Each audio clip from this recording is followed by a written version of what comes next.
বদরের যুদ্ধে মুআজ এবং মুআওয়াজ দুইটা বাচ্চা ছেলে রসুলের কাছে যায় যুদ্ধের অনুমতি চায়। রসুল বললেন না।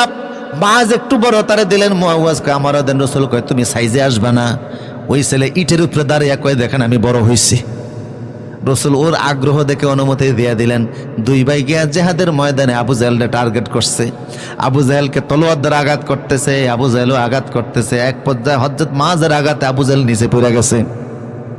আব্দুল্লাহ ইবনে মাসউদ গেলেন দৌড়াইয়া, আবু জাহেলের বুকের মধ্যে গিয়া বসলেন। আবু জাহেল কয় তুই কে? কয় আমি আব্দুল্লাহ ইবনে মাসউদ, কয় রাখালের বাচ্চা, তুই আমার বুকে বসছিস? কয় জি হ্যাঁ। কি করবে? কয় তোর কল্লা কাটবো। কয় আমি নেতা মানুষ ছিলাম, বড় করে কাটিস।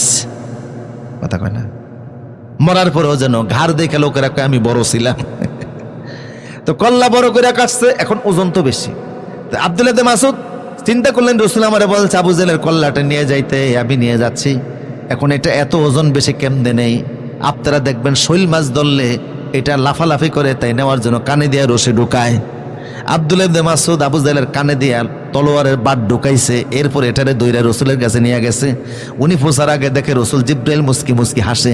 রসুল বলে জিব্রাইল, বদরের যুদ্ধে আপনি হাসেন কা? কয় আপনার ইবনে মাসউদের কাণ্ড দেখা। এই ইবনে মাসউদ গত কয়েক বছর আগেও কাবা শরীফের পাশে সূরা রহমান তেলাওয়াত করার কারণে আবু জাহেল থাপ্পড় দিয়ে ইবনে মাসউদের কান থেকে রক্ত বাইর করে দিছিল। আজকে সেই ইবনে মাসউদের মাধ্যমে আবু জাহেলের কানের মধ্যে আল্লাহ রড ঢুকাইছে।